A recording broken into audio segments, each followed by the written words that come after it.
Yo, yo, yo, it's Monday. Can you believe that? I The can. days have gone by just that fast, y'all. It's Monday all over again, and y'all know what that means. It's Motivational Monday time. The beauty of that is me and this wonderful brother here. Well, he's not on just yet. We'll bring him back in a second. It's Motivational Monday, which means we get an opportunity to start and kick off the week all over again, drop some nuggets on you, share some things with you from our weekend, from things that are going on in our lives that hopefully will inspire and or motivate you to do the same in your circles, with your friends, with your family, and keep this motivation thing going. Because as long as we keep each other motivated, depression is down, and all of these other nefarious things that people are dealing with doesn't seem to shake you up so much. But I just want to say welcome, welcome, welcome to everybody. I just can't believe it's Monday all over again. I swear, I blink. And we're back here just like we never left. But I'm happy that we're here. I hope all of you have had an amazing weekend. Mine was relatively cool. I'll get into that a little bit more once we bring my partner on, my partner in crimes, the great and one and only talent. Please bring him into the screen. T, what's going on, big dog? How was the weekend? How was it? What'd you get into this weekend? Well, first of all, my weekend was going dope. And then Will smacked Chris Rock. I was having a beautiful, record-breaking, trend-setting weekend in Jersey. Shout out to Arugas. You was there the weekend before when we had 3 nights. And March Madness had 2 more nights this weekend, Saturday and Sunday. With John Hinton as our special guest headliner in town, Sean Harvey, Aldo, Alicia Coley was in town from Atlanta, comedian Bishop. It's star-studded. I had guest comedians come out. Tommy came and hung out. My man Breakout from Delaware came out. I mean, it was just 2 sold out back-to-back. Beautiful thing, man. We had so much fun in there. If you can believe it, Amir, we might have had a little more fun than the weekend before, if you can believe that. Wow. Yeah, so it was a great thing. And those people at Arugas, just like y'all heard us shout them out all week on our lives and everything. We don't exaggerate. Sometimes you say stuff just to get people out. Yeah. But when we talk about that place and those people, those folks, the Tolsons, Cordell and Annika, we're not exaggerating. These people Absolutely incredible. that is supposed to be. And if everybody moved like this, you wouldn't hear a lot of complaints in the entertainment industry, much less the stand-up comedy game. So all that was gravy until the end of Sunday night, last night. I'm set up in the front, Aldo and I and Sean Harvey, we catching the people leaving out, see who wants to buy some merch, hats, t-shirts, calendar hoodies, the usual.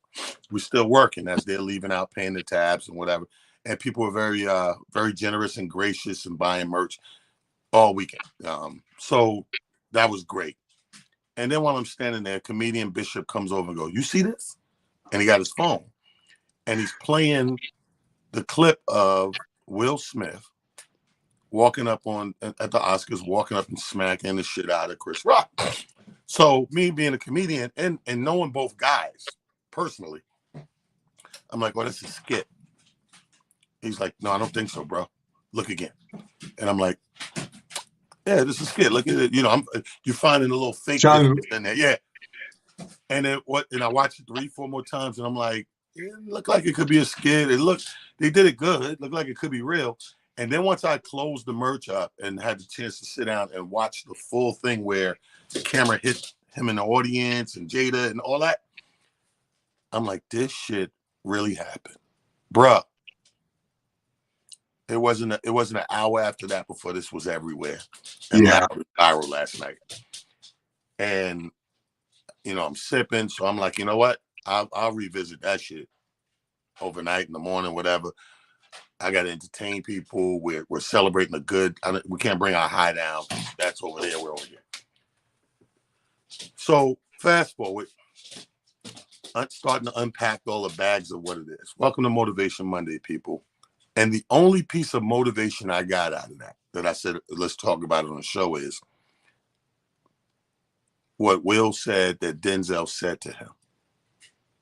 Because he had a moment and he did the wrong thing. And whatever the reason, and we could argue all day what reasons and whatever, but whatever it was, he handled it. I'm sure looking up today, he's like, you know what? I could have did that a different way. You know what I mean? So whatever it is, you handle it wrong in the general consensus of things. And Denzel being the guy who's been there, that's taking the next brother under the wing, saying, bro, why would you do that? Don't do that. And he gives him something from the Bible by saying, bro, you know, at your highest moments, that is when the devil comes for you. That's when the devil comes to try to get you to slipping up, make that thing just to tarnish whatever it is you're doing good, and to bring that down. And I want everybody watching the show to put that in perspective of how it relates to you. Forget about he's a movie and a superstar icon actor, and forget about Chris Rock's one of our top comedians of all time right now. Forget about who they are. Forget about Jada's an actress, activist, and talk show host now and all that stuff. And just put it in perspective of people. Because I think the biggest lesson to be learned here is a human lesson, you know, in two components. Somebody brought something up interesting earlier. So I think that he woke up and was like, damn, I could have did that, you know, better. It reminds me of a story that happened to Jamie Foxx. When Jamie did Ray and Jamie got it, Jamie had to do an after party to celebrate. Everybody went there to show love. Oprah, Sidney Poitier, everybody, God bless them. All the big wigs. And they said Jamie was in his party, but he was partying a little too hard, I guess. And it was like, pulled him to the side. He was like, listen, bro, you here now. You know, they let you in, so to speak. You're in now. So you got to do it a little different. And this thing with all the public eyes. You got to do, you know. And Jamie took it in and was like, he said, and he curbed it right there. Like, it sunk right in. It's like, okay, I got to move different, especially when I'm in the realm of the people watching. Well, the Oscars, if there's anything we have that everybody's watching, it's the Super Bowl and the fucking Oscars that everybody's watching. So you might have 100 million here in America, but worldwide, 1 billion. And it was the wrong time for what had happened. The only thing we could apply this to you and yours. You know what I mean? And you have these moments where you're tested and tried and tempted and like I say, baited. People bait me all the time. You know, they want to see how far they can get you to leap. Will you play frog? And that line that he said Denzel told him stuck with me so crazy, because it's the living truth for all of us. No matter what it is you know, aspire to be, or, you know, what kind of job you have, whatever your goals are, it's the truth. At those times, in those big moments, that's when you should put your other glasses on to try to see the forest, you know, the trees through the forest. You know what I mean? Yeah. And I just thought that is so much to unpack. So the only bag I started to pack, Amir, is the first bag, the biggest bag. You know how you ever go to the store, look at a luggage set, and it'd be four-piece set. You got the big bag, you got the medium bag, you got the small carry-on, then you got the carry thing, might be a little purse-looking joint or a backpack, whatever, the 4-piece luggage set. And that's what this is to me. So I'm still dealing in the first big bag. And the first big bag that comes to mind is as a black person. As a black person, I was appalled. I was super disappointed that this went down the way it went down. And I think that it was so many asinine moments that set us back. And I watched some dude live earlier today saying that those of us who say stuff like, oh, it set us back, we are supposedly some type of Court in the Matrix, Uncle Tom's, or whatever, nigga. All I'm saying is this. You can't protest to be a part of something one year, and then they make you a part of it, and you fuck it up. I don't know about you, Amir, but let's bring it down to earthly terms. Whenever we throw something nice, It ain't the Oscars, just something nice in our family or working stratosphere, right? Let's say it's grandma's 70th birthday. Hey, we throwing something. We got the ballroom at the Marriott for grandma's 70th birthday. Everybody put something nice on. We just formal. We doing dresses and suits and da-da-da-da. And this is for grandma, man. Grandma's 78 years old or 80, whatever. Yo, we just give her flowers while she here because a lot of people ain't got their grandma. This grandma's. And then you get in the middle of this shit. Very nice. Somebody done gave grandma a plaque. Everybody done said nice words or whatever. Then Cousin Junebug want to get in an argument with Cousin Black. And somebody hit somebody over the head with a Hennessy bottle. You fucking lose it. Because why? You go right to no, not now, not here. Yeah, but fuck that. Junebug, when I was locked up, nigga, yeah, but here? Grandma's 80th? So put that in regular terms. This is how we feel as a people. It was no more than 6 years ago that you're fighting and protesting Oscars so white. It ain't diversified enough. Why black people can't be in it? Da, da, da, da, da. You know why? If I'm that white person right now, you know what I'm saying? That's why. Because we knew you'd come in here and nigger it out. It ain't the Oscars. We're not in the such and such shrine auditorium, motherfucker. I'm on the 10th floor in the projects by the incinerator, you motherfuckers. You just took a beautiful thing and brought it down. And then it just behooves the people who've been saying all this time, don't let them in. You know what? Everything they touch, they do this. You know they hostile. You know they got attitudes. You know they don't know how to act. You know they're gonna bring that hood shit in here. You know da da da da. And what happens? A black man smacks another black man, supposedly over a black woman. Yeah. And again, like you said, there's so much to unpack. Now, fortunately, unfortunately, I'm one of those people who somewhat disagrees with a lot of the mentalities or ideologies because I feel like this has to have all kinds of sides to it, in and including. First off, let me start by saying I really don't care about the Oscars. I haven't cared Right. about the Oscars since they did us dirty with Black Panther. So let me start with that. Ever since they didn't do right by us with Black Panther, I have not cared about the Oscars because as much as I've watched it over the years, the one thing that has always eluded me and always pissed me off is no matter how much the films that they give Oscars to are the exact same, meaning timepieces about fucking old England. Same fucking storyline, same shit. Every year they give 999 awards to that. They give them the best supporting actress. They give them the best actor and blah, blah, blah, and blah, blah, blah. We have our few stories that we get an opportunity to tell. And for years and years and years, they have totally acted as though our stories don't matter. So I'll start and preface by saying that. Take last night's Oscars. We had Will Packer producing it. So we finally have a situation where we feel good because they have given us the usual, here's a bone, so y'all should be and could be happy. Now, look, I keep telling y'all, I'm not one of those people who's caught up like that. Like for me, I always think to myself, there's always some odd stuff going on with how they do things in order to supposedly appease us. I am not justifying Will Smith's actions at all, not in any way, shape, or form. However, I am saying I do understand how, unfortunately, anybody can snap at any given time under any given circumstance, man or woman. So the fact that it happened at the Oscars or happened at this moment is neither here nor there. Apparently, all of the stuff that's been building up in this man's spirit, whatever, has been building up. Doesn't make it right or wrong. It just makes it what it is. I'm not even justifying, like I said, the fact that he took somebody took a joke personal. As comedians, that is what you guys do. I know for a fact, if I'm not 100% sure, I'm almost positive it's Antoine. I mean, it's what's the comedian Fuqua? think his name is Fuqua or whatever. Artie. Uh, Artie? Artie. Artie.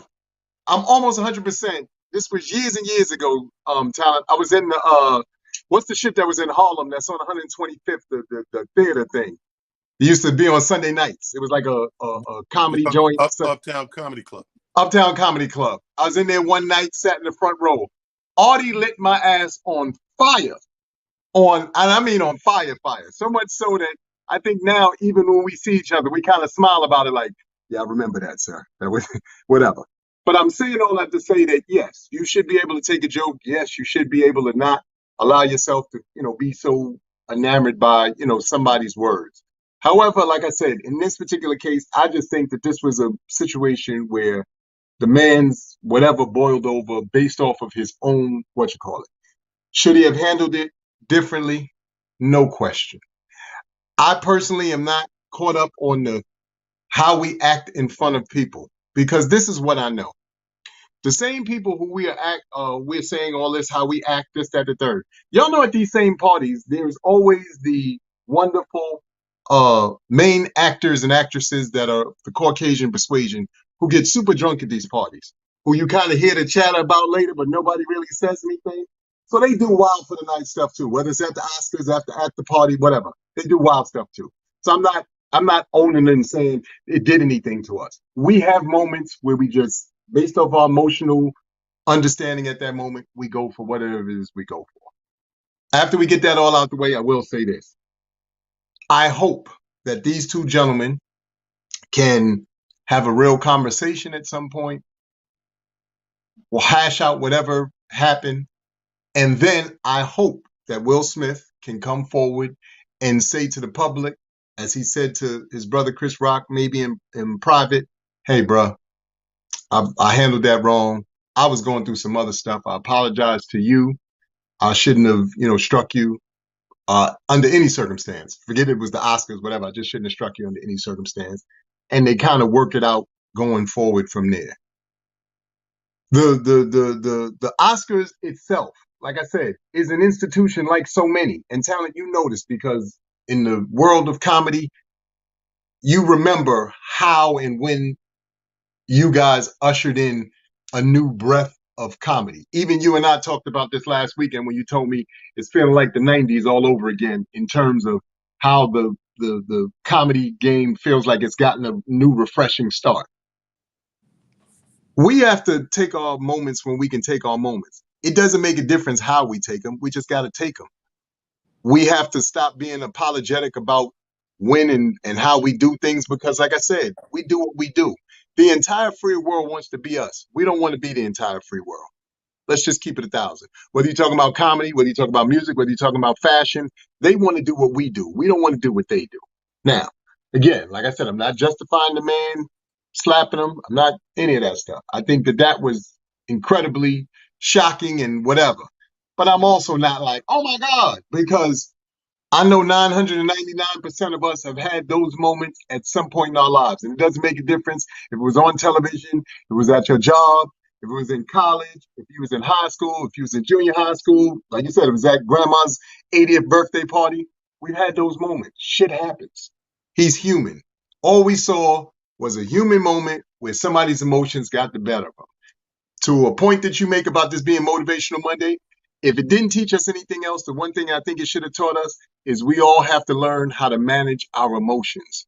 Because fortunately, unfortunately, that's what we saw unravel in this particular circumstance. We saw a man who wasn't in charge of his emotions. And as we can see, sometimes when you're not in charge of your emotions, things can either spiral out of control or happen beyond your control because you're not taking control of your emotions.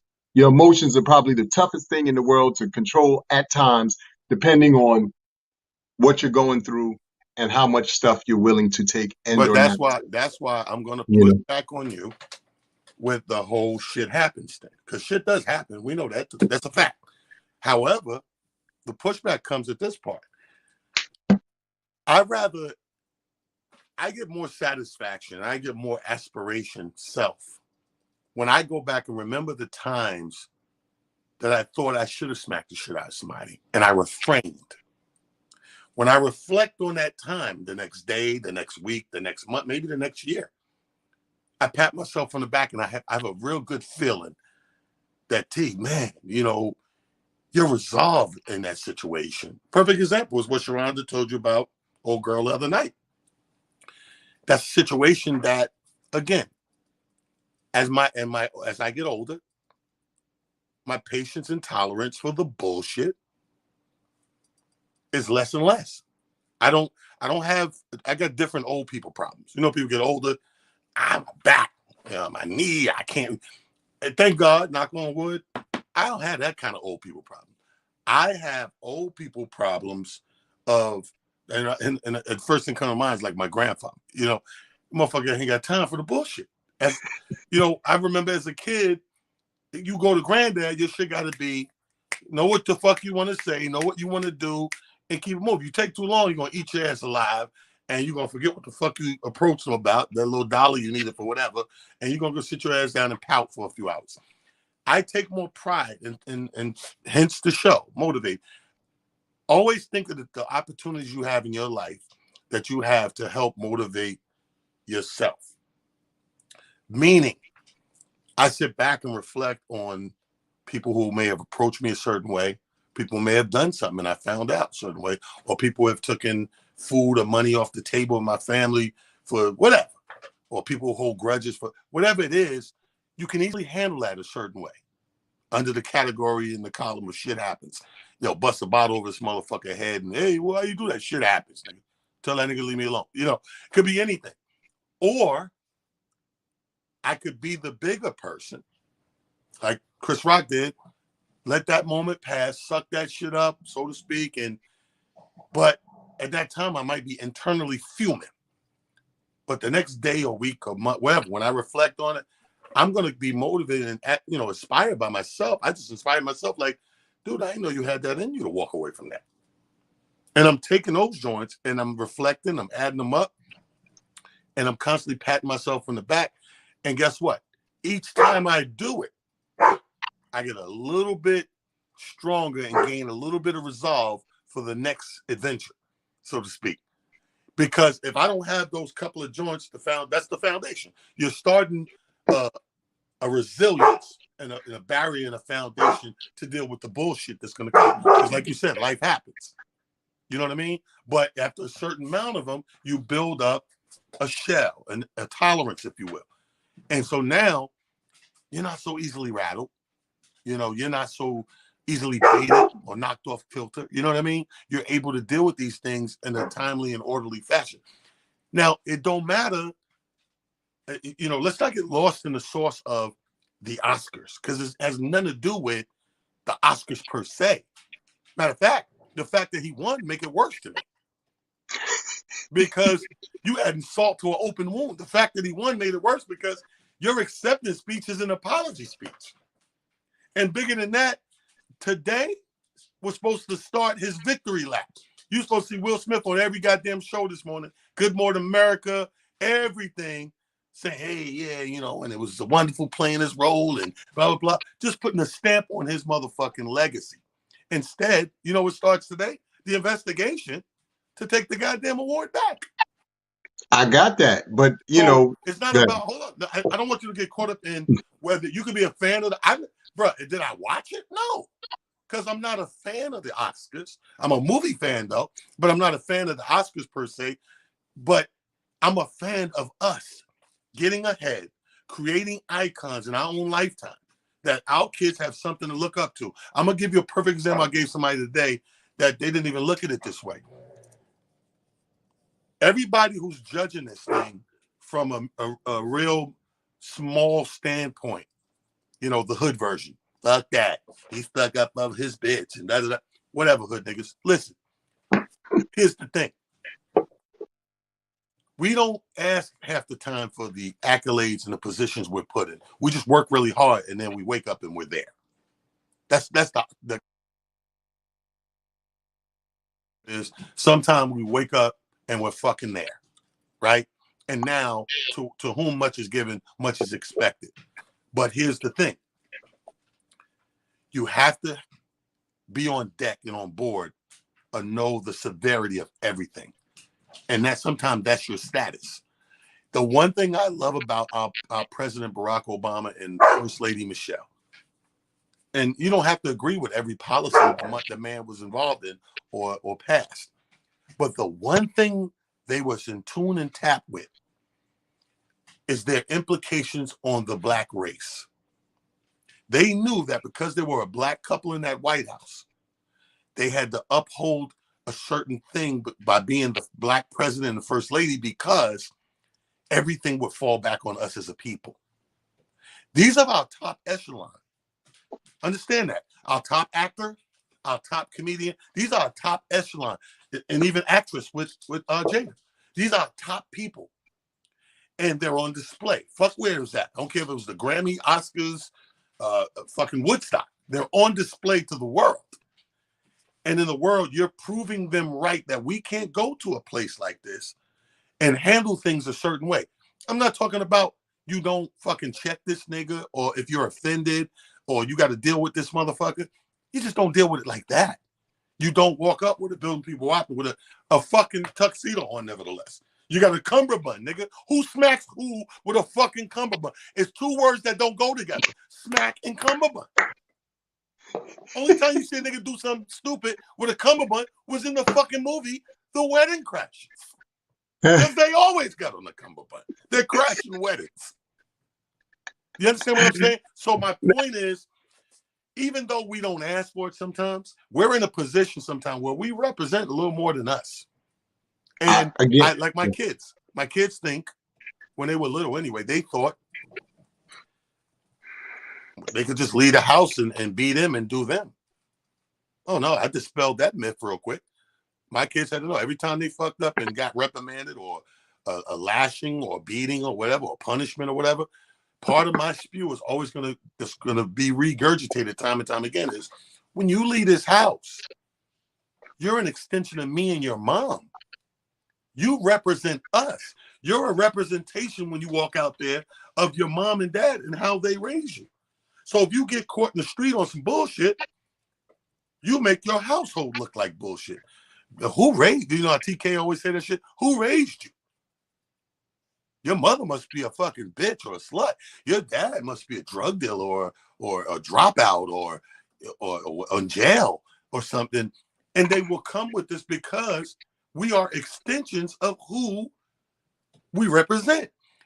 Whether you ask for it or not, the minute it's called public figure for a reason.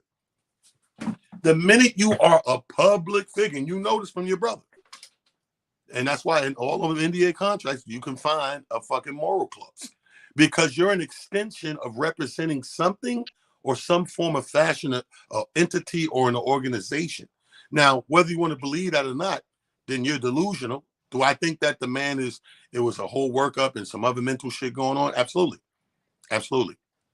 But again, I go back to, no matter why it happened, it happened.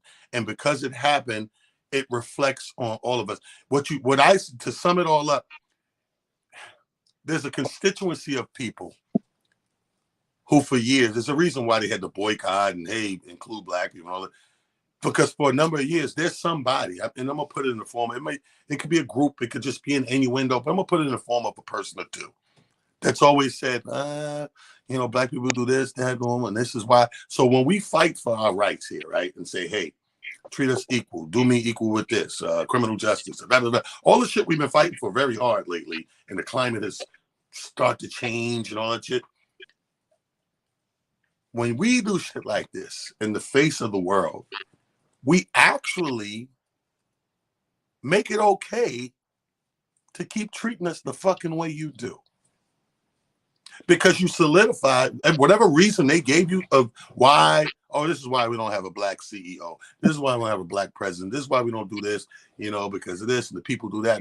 And we go, no, we don't do that. We good too, and we blah, blah, blah. And the minute we do this, there's no walking that back. Yeah, he's going to apologize. These are grown-ass black men who I believe are going to get working together between each other personally, but that's personally. The bigger damage is done.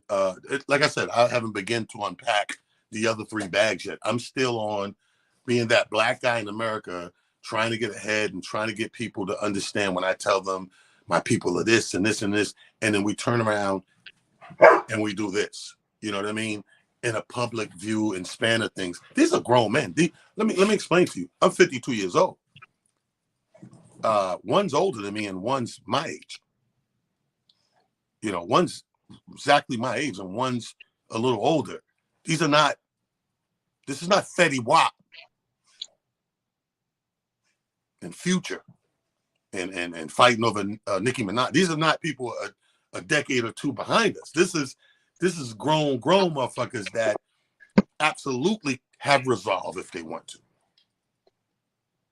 How many times, you know how many times a comedian heard, okay, motherfucker, I see you outside, you got to come outside? I agree. And that's a hood nigga. You mean to tell me a hood nigga got more resolve than Will Smith? The nigga that say, I see you outside. That nigga got more resolve? He could come on that stage and try his luck. I say try his luck because I don't really see me getting fucked up. You understand what I'm saying? Because that smack, if you look at the video, the only funny part is Chris Rock's reaction where for a split second, he had a hand that was going to react, and he realized there was only an envelope in that hand. It was that red envelope. Ain't nothing in here going to cut nobody. This is the nominees are. Yeah. And the winner is. That's the only thing in here. No question. I'm again, just saying, they're grown-ass men. They're grown-ass men, and I agree with you. Can't hear you. Can't hear you. Oh, you can't hear me? Can you hear me now? Can you hear me? What the hell? Can you hear me? Yeah, I can hear you. That's crazy. I'm going again. Can you hear me now? Hey, Pete, let's talk to the producer. Can you, Amir? Sorry.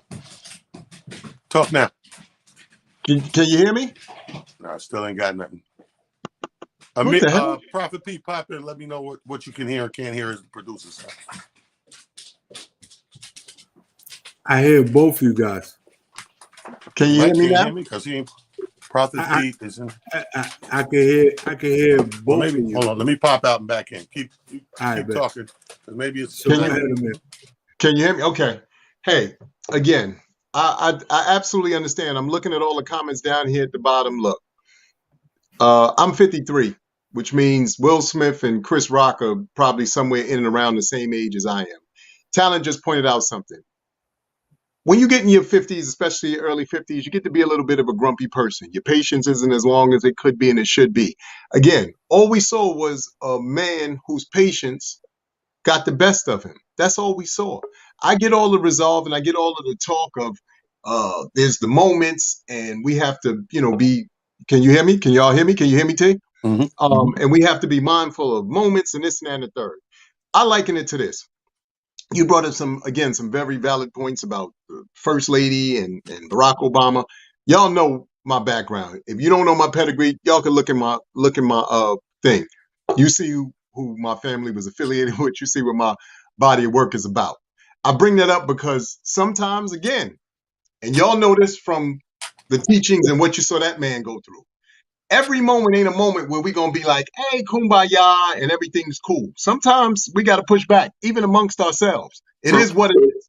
People don't the one thing that we don't want to do is be honest with ourselves about who we are as a people and what it is we're really what it is sometimes we're really dealing with. I said this on a couple of lives, and I think said this on here last week. Traumas and triggers are real for every one of us. It's real for every one of us. To your point, I'm going to give y'all a story. Now, this was 10, 11-year-old Amir. But the point to this story is I'm going to bring it to where I am now. 10, 11-year-old Amir, my family is known for fashion. We're known for scissors and all this kind of stuff because we cut out patterns, you cut up material, so forth and so on. My older brother was watching myself, my younger brother, and my younger sister. My brother was asking me to do something. I don't remember. It was clean the bathroom or do the dishes or something or whatever the case may be. And I heard him, but I was like, I heard you. Just give me a minute. Yo, mommy said, I heard you. Give me a minute. My brother, not understanding that I already said a few times, I heard you. Give me a minute, kept pushing my buttons. Long story short, I grabbed some scissors up off the My brother took off running. This true story. He took off running. If he was one step slower, I wouldn't have an older brother right now because I threw him at him and they stuck in the wall. My older brother came back to me after this whole situation. He said, yo, you all right? I'm sorry, this, that, the third. I bring that up because to the point that I'm making about what we saw unravel possibly yesterday. When people get to the blackout moment, they're at the blackout moment. They don't give a damn where you are. They don't give a damn what's going on. I asked you to, and I mean that humbly. There are people in your lives that y'all know right now who are probably some of the most seemingly docile, cool, calm people you've ever seen and or met in your life. I had to recently think about this even in my own life, to point Talon made about looking into your own situations. Do you know why sometimes some of those people are as calm as they are? It's actually for your protection, whether you believe that or not, because in their heart and their mind, they've seen the worst sides of themselves. And usually when you've seen the worst side of yourself, you go, oh shit, I'm scared of that motherfucker. And this is me I'm talking to and talking about. Now, I'm not saying, like I said, again, justifying what he did. I'm not justifying the stage in which it happened, any of that stuff. What I'm saying to you is there are people in this world who, for the better part of their life, try their best to be a calm and or better, even keel version of themselves. However, they have the tipping point for them as well. And you never know when and what that tipping point is going to be, because usually those are people who are tremendously great at suppressing that kind of emotion within themselves. Now, with that having been said, when that blackout moment happens, it happens. I had an ex-girlfriend. She found that out the hard way. She said, yo, I never realized that you being calm the way that you are is technically for other people. It's not for you. I always tell people, y'all are witness to this. Some of y'all I've had the pleasure of meeting up close in person, and y'all are like, hey, Amir, you're such a cool, even keel person. And I am. But I've had moments where people took that calmness and took that coolness and thought that makes me a sucker or that makes me some sort of punk. It doesn't. All I'm trying to do is keep myself from bringing a side of myself out that's going to leave you asking questions like, oh my God, I didn't know that. And we all have that in us. Every single solitary one of you, and you've had those moments. So all I'm saying in this particular case, just like anything else, it's a moment. Now, if for some reason next week this happens again or in some other situation or a month from now, then we got to start talking about this man may have some serious issues and some things to work out and work on. But if y'all really look at the track record, look at what's been going on in his life on a personal level, and that's everything from the entanglement to where we are now. The man is just trying to process a whole bunch of stuff that, unfortunately, like I said, he took out on somebody and something that he shouldn't have. Every one of you who work regular jobs have had an opportunity where you've come home, your significant other, your boyfriend, your girlfriend, whatever. You had a rough day at work. Guess who got the brunt of that when you got home? Because they didn't give you a moment to decompress and go, you know what, yo, give me a minute. Let me just, kind of go through the motions and feel better. I don't care if it was on a stage and this and that and the third. My point is, he's a human being. We watched another human being just lose his control because of other things that appear to be going on in his life. Like I said, I'm not condoning it. I'm not making him right. I'm just saying we got to stop with all this extra convoluted stuff about this makes us insane. It didn't do anything. Will Smith had a meltdown. Amir Sealy didn't have a fucking meltdown. So this doesn't affect my life in any way, shape, or form. And anybody who's judging me off of Will Smith, Bernadette hates when I say this, kill yourself. I don't got nothing to do with that. That was Will Smith having the meltdown. That wasn't Amir Sealy. So if you're going to judge me based off of some shit that he did, that's on you. I ain't got nothing to do with that. We got to stop doing that. You should judge people off of their own merits. Judge people off of what you've seen them do. They're gonna do. That's exactly what they're going to do. You They're know, going to judge him off of his merits. Now, here's the thing. You're not going to lose your Oscar. You know why? Because you don't got a fucking Oscar. I'm not going to lose my Oscar because I ain't got an Oscar. But this is what this man loves in his livelihood. This is what I'm trying to tell you. It's like we only could talk about what we could talk about. In this round, we're talking about what happened. We're not saying he did anything at the Grammys because this ain't the Grammys. This happened at the Oscars. This is, as much as you don't give a fuck about the Oscars, duly noted. But this man, this is what he worked his whole acting and fucking professional career to get to and to win. Do you understand what this is for him? Not for us, for him first and foremost. So now, this little meltdown, yeah, it's Will Smith. So guess who's got to pay these repercussions? Mr. Smith. Because, first of all, what people losing fact of is a few things. A man asked me a question earlier. Quincy says, and it was a good question. He was like, let me ask you a question. He said, what part you thought was worse, the smack or the yelling obscenities from the seat? He said, because for me, it was the obscenities because that was he said to him, that was the real nigger part, for lack of a better word, nigger part, where it's like, yo, keep my fucking wife's name out your fucking mouth. He was saying that more than one time, right? And you could even see old girl from Nikita, Ungo, yeah. You see her face. She couldn't believe it. She was like, oh, I sat at the wrong fucking table, right? So, and I said to him, I said, you know what? I would agree with you, but I gotta trump it with the actual smack. And the only reason I say that trumps the yelling is it's an actual criminal charge. Yeah. It's assault. Yeah. So here's the thing. And everybody's like, oh, well, Chris said he good. He ain't gonna. I said, yeah, he said that yesterday. Give it a minute. When something happens, an initial moment, there's a thing called shock. And in shock, we'll say one thing or we'll think one thing, whatever. It's like being in a car accident. You ever been in a car accident and the fucking people initially you good? Yeah. You get up, you moving. So no, I'm good. No, you need to go to therapy. You need to sue the insurance company. But no, but I'm fine with you. Fine right now, nigga. 5 years from now, your ass gonna be fucking back problems and spasms and all that, and you're gonna be like, I should have fucking followed suit because now my body's deteriorating, breaking down from that accident, or whatever the case may be. So it's like that. I said, bro, the fact is assault right now. Chris don't know what the fuck he feels yet.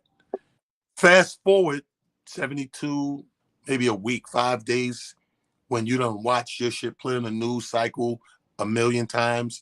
You done seen 15,000 different memes. I done seen some funny ass memes already. Less than 24 hours. The funny thing is I can't even enjoy them really because, again, I haven't gotten to that bag of comedy yet. I'm still on the black man in me is distraught.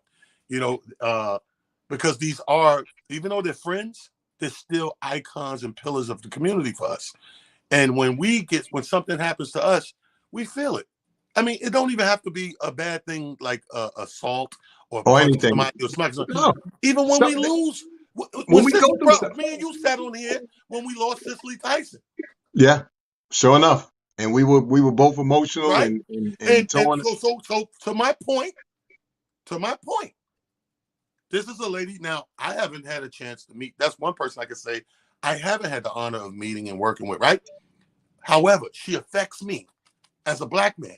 Her legacy that she laid, the doors she opened, her stature was, beyond stratosphere size, like Michael Jackson. These are people that we might not necessarily touch them or meet them or work with them or be with them, but they affect us as a people. You can't tell me we don't love and promote and latch on to our icons. This is these guys. So when something like this happens, you can't help but to feel for it. And you're right. I think there's something greater, deeper going on or whatever the case may be. But let's get to the comedy part, right? Whatever it is that you went up there and felt you had to do what you've had to do at this time, you're not going to let me. Ain't no way in the world nobody could get me to believe it's because of the G.I. Jane joke. Yeah. No. I said to myself, when I seen the joke I said, nigga, if that's what make you come on stage, don't come to my shit. Don't come to my shit. Because if I stumble on some shit and hitting it, blah, blah, blah, whatever the case may be, hey, nigga, disclaimer is don't take none of this shit personal. No question. Because it's just comedy.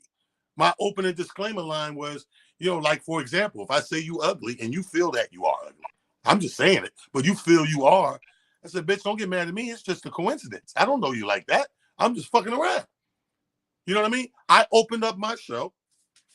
Actually, I think I said it both nights this weekend and one night last week. But I'm using words to make a point. As a comedian, I'm using words that they tell us not to use no more. Fuck them. The minute you can tell me really what to do, it's the end. Game over. Because we're the last frontier of the truth. You dictate the politicians. You're regulating the preachers. You know what I mean? This is where we used to go for our information. You know, you're altering the media outlets and newspapers and everything, spin and twist and all that. The last place you can go and get some sort of taste of reality and brutal honesty is a goddamn comedy show. Facts. Sad, but true. I agree. I absolutely agree. Like I said, again, I want everybody to understand, like I said, I have never once said I condone what happened. I'm just saying I understand what happened because I know I'm one of those guys who has a very even keeled temperament, but pushed under the right or wrong circumstances, I'm liable to snap in a way that you'd be like, oh my goodness. No, it's not oh my goodness. Stop. We can't keep prodding motherfuckers and then be I can't believe you reacted that way. Stop. Fuck. If you see nice guy out, I'm gonna tell you another funny story. This is true story. So Chris Brooks, because you remember Chris Brooks, God rest his soul, my brother, another one of my brothers. We went to play basketball on this Army base in Queens. I don't remember what the Army base is. I think you go over to one of the other bridges, but going into Queens. Anyway, long story short, we playing ball. And Chris did something where he fouled me hard, like super hard. You know how big Chris is compared to me. Yeah. He fouled me super hard. Yo, I tried to fucking undercut this dude, dead serious, in the middle of the game. Fucking T. I dove at this nigga knees like I was a fucking lineman or some shit. And I remember my brothers and even Chris. Chris was like, yo, Amir, what you doing? I said, Joe, there's no fucking need to be following me like that, man. We fucking boys. If we playing the game, but all that extra shit don't be necessary. And I think that, again, sometimes people think because you are, peaceful and don't do that. Look, I got my reasons, again, for being who I am and responding or reacting the way to things, that I do. I'm not, I think that, like you said, again, this was comedy. It was a night that we're supposed to be celebrated or things are supposed to be celebrated. I think that, again, this is me speaking for me, so I don't want anybody to take this wrong and out of context. I don't believe in them giving us things and then we being celebratory about whatever the fuck they give us. Just because I'm one of those people who I just don't believe that they genuine about it. Because if you were genuine about it, you wouldn't have to give us. It would already be a given fact. That's first off. And I say that to say this. When the Super Bowl happened this year and everybody celebrated, oh my God, it was great because we had hip hop for the first time and blah, blah, blah, blah, blah, blah. I said, yeah, this what we celebrating? Cats doing the crip walk on a national stage. See, what y'all don't remember, and Talent, and some of you who are in your 50s and beyond, y'all might remember this depending on where you grew up. I remember when the only gangs we had was the Black Spades and stuff like that. Yes. These were motorcycle gangs. And these motorcycle gangs didn't push things on little kids and stuff like that. They protected the community. They made sure the young people, hey, son, this isn't a life that you want to be a part of. So you go and go to school and do what you need to do. However, when this Crips and Blood stuff foolishness started and these young people started coming and going to jail at the alarming numbers they were going and getting protection from these various groups and then coming home and celebrating it in the neighborhoods where we didn't have none of this ever, now all of a sudden it's acceptable and it's cool. Well, it's not acceptable. It's not cool. You know why? Because other little kids want to then follow that foolishness and act like that means something. I'm somebody because I'm in a gang. Really? Really? I said this only because somebody brought this to my attention. Like I said, I'm not trying to turn this thing upside down. But even in the light of all of the young artists that we see dying, nobody's brought this up yet. But in all the young artists that we see dying, they are gangsters or they are gang members becoming rappers. They're not rappers who play gang members. So the real reason why we're seeing all these young men dying is because they're saying things to each other, encoded, whatever, and Cats are retaliating. So sometimes we got to be, like I said, really pay attention to what energies, whatever stuff we lending ourselves to. I'm not, again, in any way, shape, or form condoning what happened. I'm saying that there were moments in time for each and every one of us where our emotions got the better of us. It appeared to me that last night happened to be one of those moments for Will Smith. I even get the wonderful thing that Tyler Perry and Denzel Washington did by pulling him to the side and going, "Hey, brother, you in the moment. You got, like you said, Tyler, you got to realize the magnitude of the moment and pull yourself together and try to handle this." The only other thing I'll say about this, and I haven't seen the King Richard movie itself, so I can't speak to his acting in it. I've seen it. He won the Oscar for playing a man who, last I checked, he was always checking the public at large about his kids and protecting them and being difficult in some people's eyes based off of how he saw his children and Right. what he believed their capabilities to be.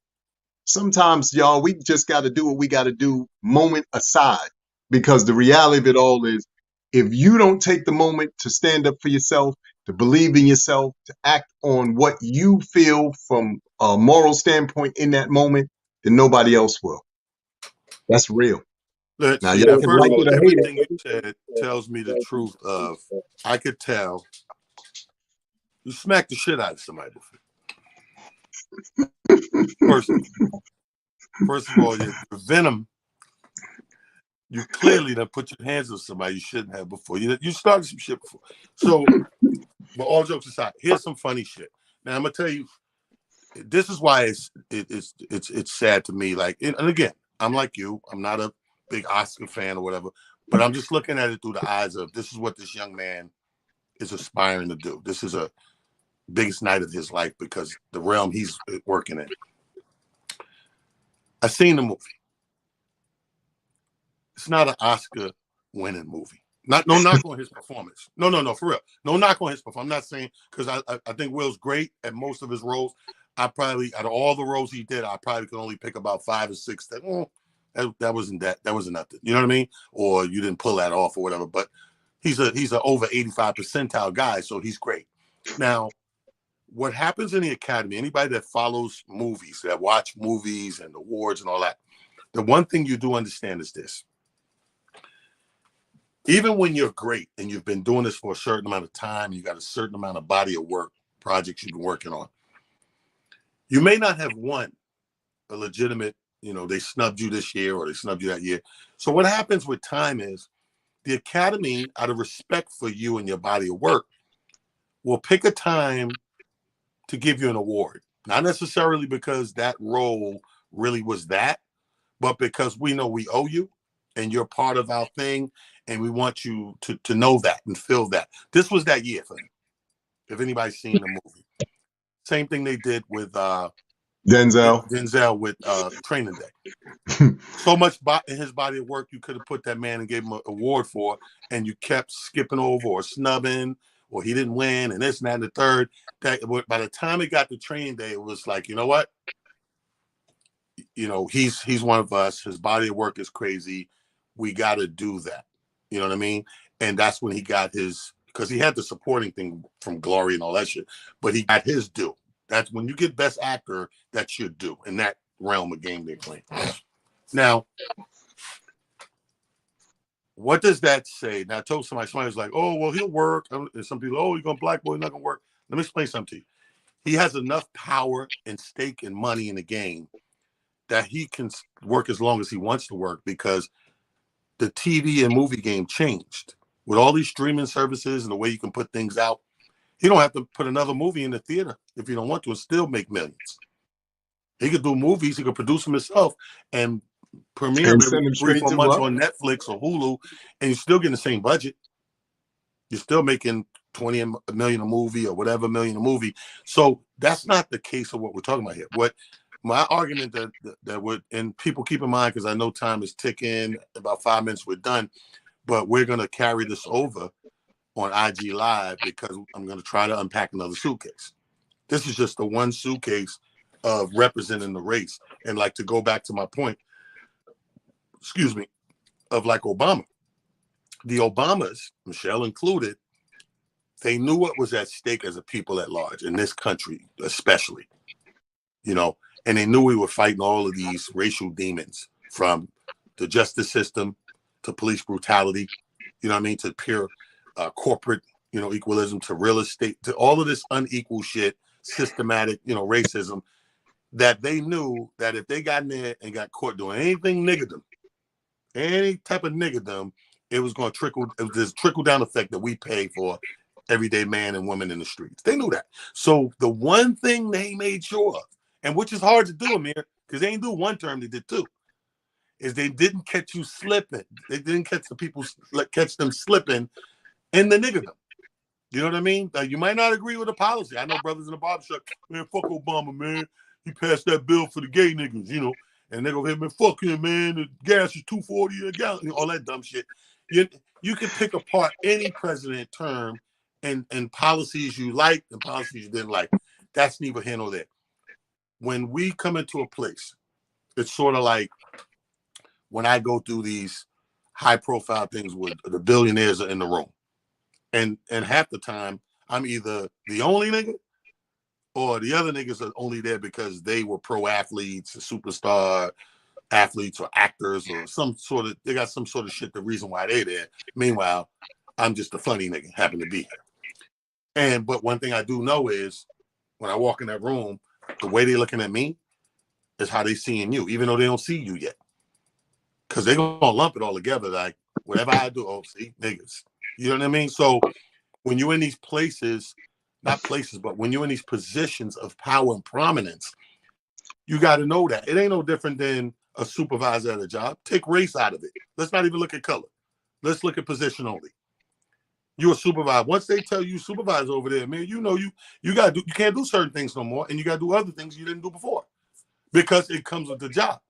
You got to carry that job, or else they're going to replace you with a new supervisor. You're not good. You're not supervised. I agree. You know how many people, when I used to, before comedy, I never forget what time we worked at Bally's over here in Nurse. And a buddy of mine, we were like in the warehouse, the stock room, or whatever. And a buddy of mine was moving up quick. We wasn't even there that long, but I mean, like in a month, you the manager, you the group leader, team leader, then you the manager, then you the supervisor. So by the time this nigga, now he done did all this shit about 6 months. So, you know, we got a little, we cool because we all still hanging together. We take the same bus to work, same bus home. But when the nigga hit supervise, now for some reason we go to the cafeteria. That nigga's eating in a different section of the cafeteria. So us other three niggas is like, yeah, we over here. And they're like, we like. So I remember distinctly after that shit, we was like, oh, maybe it's today. You did that shit for about 4 days. Friday, we on the bus going home. And we was like, we was just like, it's on everybody's brain, but nobody wanted to say it. And then one motherfucker said, yo, fuck that. Let's talk about the elephant in the room. What's up with you in the fucking cafeteria, D? And he was like, what? Yo, you gonna eat with niggas no more? Like, what's good? He said, yo, they told me I can't, like, to keep up optics and appearances with the job and my title, I can't sit and eat there with y'all no more. We was like, word? So we get real petty. You know, niggas get petty. They got something on you. They're going, I'm King Snick. So I'm like, word? Can't eat with us no more. Yeah, they told me that, supervisor. I said, do they know you used to steal shoes with us?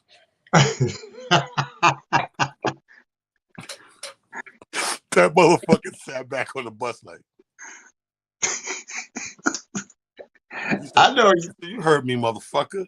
Yeah, I know exactly what you mean, T. That's why, again, while I understand, us having to, or, us doing what we're doing in terms of, like you said, making appearances. Look, y'all see in the comments, if y'all ever really pay attention to me in the comments, I'll be like, fuck that. Because I ain't with all that bullshit. If we gonna keep it 1,000, we're gonna keep it 1,000. I'm gonna keep it 1,000 all the time, not just sometimes. I work in corporate America. This is true to this day. I work in corporate America. The people do and don't like me in corporate America because, to your point, at the supervisor position, Amir don't care about that. Y'all are only popular inside this damn building. That's the problem. You motherfuckers only got carte blanche inside this building. Outside of this bitch, if we walk a block this way, a block that way, a block, you are nobody because you can't take supervisor, VP, and all that bullshit when you are standing on the train platform. Nobody goes, "Hey, aren't you the VP of company CBD?" Nobody knows that shit, so nobody cares. But if you're a good person everywhere you go, guess what happens? People go, "Oh my God, you're such and such." To your point, T, this happened yesterday.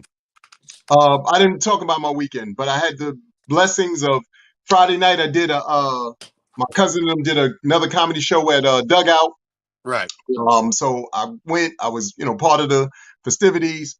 They had Christine, the Cougar comedian, a comedian named Cookie, and your boy Kenny Wu, who all killed, by the way. Mr. Commodore was hosting. Capone showed up. What's the name showed up as well? Smokey. Smokey showed up as well. So it was nice. They was in the building. They mentors to everybody. So it was a dope look. People were coming up to me in there. "Hey, don't you do a live with talent? Blah, blah, blah, blah, blah, blah." Yeah, whatever, whatever. I'm bringing this up because this is what I want people to understand. If you're out here putting out good in the world, regardless to whatever medium you're doing it on, whether it's in person, whether it's on any of these platforms, but it's good content, it's from the heart, it's you telling the truth, people are going to gravitate towards you. Sunday, I go do a women's conference or something. One of my boys was getting an award. He asked me to stop through in Harlem.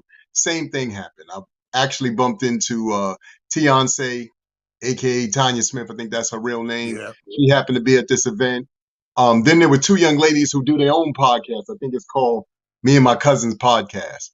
But two lovely young ladies, a Michelle and a Lachelle or something like that. And they saw me and said the same thing. They was like, "I know you." And I was like, "Nah, I just got one of them faces that look like somebody from everybody's neighborhood." That's my running line. She said, Yeah, you "No, ain't I shit. know you." So then she said, "Don't you do a podcast with talent?" I said, "Yeah." She said, "That's where I know you from." She was like, "Oh my God." So we talked, chopped it up or whatever. And she was like, "Yo, I really love if, you would come and do our podcast." She said, "I've been watching you. You getting ready to blow up. So before you start charging and asking people for money, you need to come on and do ours." And all I could do was smile. But I'm sharing that with y'all because I want y'all to know that, again, we get on here. Motivational Monday is just about that. It's about motivating. It's about giving jewels. It's about, taking a moment to share, information and or put us in the best spaces and places possible. That man talent has been doing it for God knows how long under the premise and under the guise of comedy. All of the other people who he mentioned, whether they be actors, whether they be musical artists and the various other things, sports figures, that's what they do. That's their job. That's how they entertain us. That's how they make their living. But beyond all of that, they're regular, normal human beings. And I don't care if they public figures, they sign on for it, don't sign on for it. At the very bare minimum, they're still human beings. And human beings have the ability to have emotions, sometimes good, sometimes bad, and all kind of other spaces in between. Why? Because we all do. So all I'm saying is, let's not be so hard on ourselves. Let's most certainly not be so hard on our athletes, entertainers, and people of that ilk, because a lot of the same pressures and things that you're going through, they're going through as well. The only difference is the spotlight under which they're being judged and scrutinized is so much more intense than the ones that we are.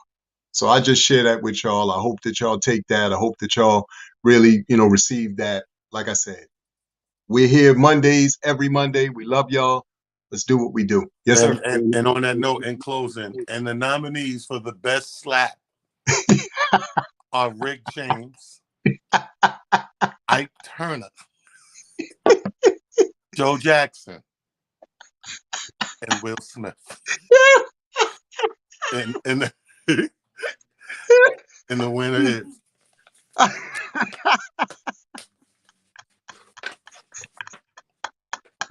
Will Smith at the Oscars. Have a beautiful day. Come on over to IG. We're going to continue this right now. We got more bags to unpack. There's a lot to unpack with this thing, man. We just handled the whole race and motivation and doing right and wrong and the wrong time and the right time. And we'll be back next Monday on here. But I think every day or every other day, we're going to be on IG. There's a lot to unpack. When I unpack the woman part, you ladies going to hate me. But, hey, you're going to hate me for the same reason you love me. I keep it 150. Okay. Peace, y'all. Thanks, See y'all in a Papa minute. D. Let's get it, baby. Peace.